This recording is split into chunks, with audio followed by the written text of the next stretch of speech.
nawala yung pangalan ng Bendo.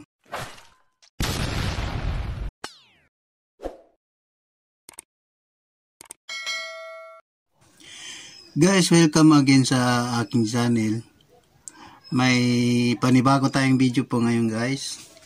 So, ang ating gagawin tutorial ngayon ay bakit po ba nawawala ng pangalan ang Bendo Wi-Fi o SSID niya.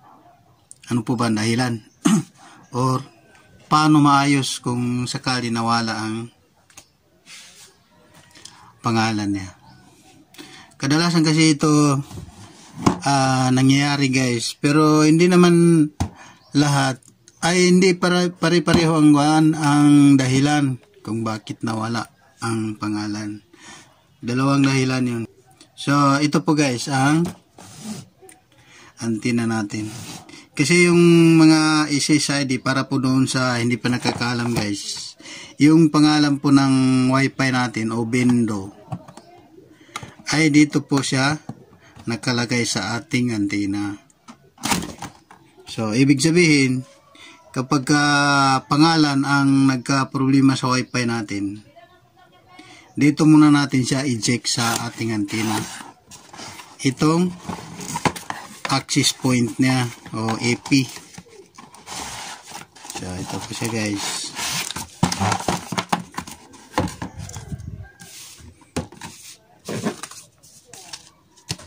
Ang iba kasi, ang nangyayari, nawawala ang pangalan.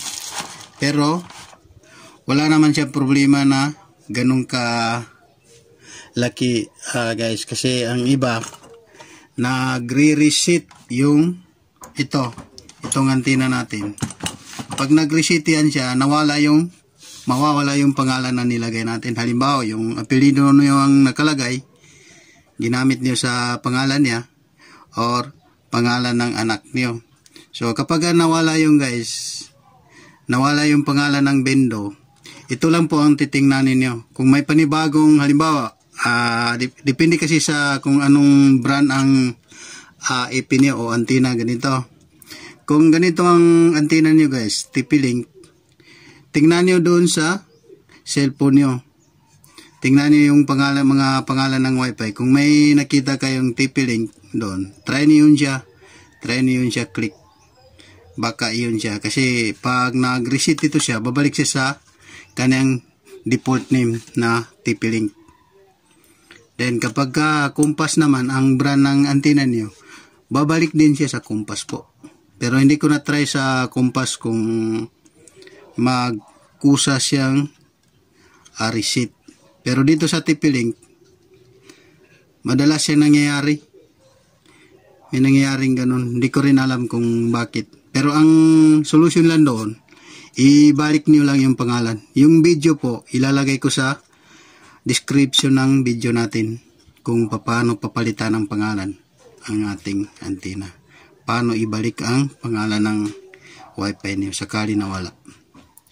Sa pangalawa naman guys na nangyayari, ay kapag nalaman ninyo, kasi siyempre ang una-unang makakaalam yung customer nyo, magtatanong yan, bakit nawala ang Wi-Fi nyo. So ito po yung direct na tingnan ninyo guys. Ito po kasi yung power adapter ng ating antena. Kapag nawala ng power ito o nasira ito siya, hindi na po ito siya gagana. Kasi dito nang gagaling yung kuryente niya o power niya sa ating adapter. Madali lang naman tingnan kung nasira siya kasi may power po siya dito. May lead siya yan. Makikita natin yan kapag naka-on. Try natin. Ito yung power niya.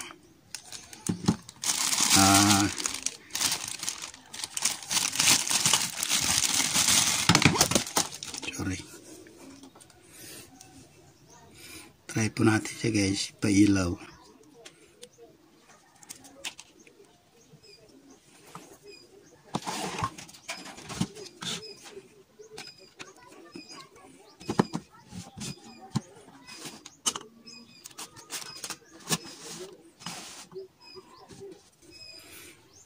makikita po natin ito siya guys na mag-ilaw. May ilaw siya na green. Ayan.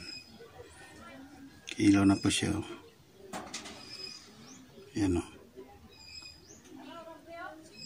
Ayan o. So, ayan lang po ang tandaan nyo guys. Kapag naman nag-iilaw din siya dito, pero nawala pa rin ang pangalan niya, yun ang tingnan nyo guys. Baka sakali nag-change name lang siya o bumalik siya sa default name niya. Kung sakali wala naman siya, pag sinubukan niya, wala siya sa default name niya, kailangan inunay siya itumba guys. Tingnan nyo ito mismo. Itong antena. Kasi may ilaw siya dito. Makikita niyo ito siya. Sandali lang guys. Kukuha tayo ng connector.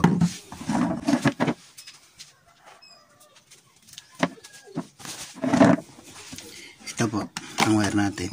Papakita ko po kung paano ito siya mag-ilaw.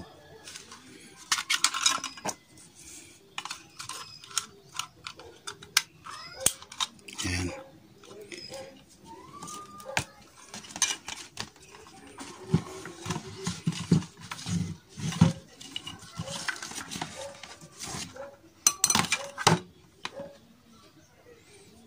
Kikita natin dito guys. Ito po yung saksakan ng ating antena, yung POE. Ito po. Ayan. So yun guys. So, makita natin na nag-ilaw siya. Yan. So kapag walang ilaw ito, pero nag-ilaw naman dito sa ating power supply niya, dito sa power adapter, pwede nito siya subukan palitan guys. Kasi baka may problema na siya. O di kaya itong wire, baka sa wire lang siya may problema. Pero kung napalitan niyo ng wire, ganun pa rin. Malamang ito na siya talaga ang may problema, yung antena mismo. Tsaka kailangan din guys, i-sure niyo na okay po yung power supply dito galing sa main source ng power niyo dito sa outlet na sinaksakan niyo. Baka kasi mahina yung power kaya hindi siya mag-power o mag-power siya dito tapos dito wala. Ganun lang siya pag-check sa kapag nawala ng pangalan ng ating mga bendo. So maraming salamat guys sa panonood. Sana po makatulong sa inyo ang video na ito.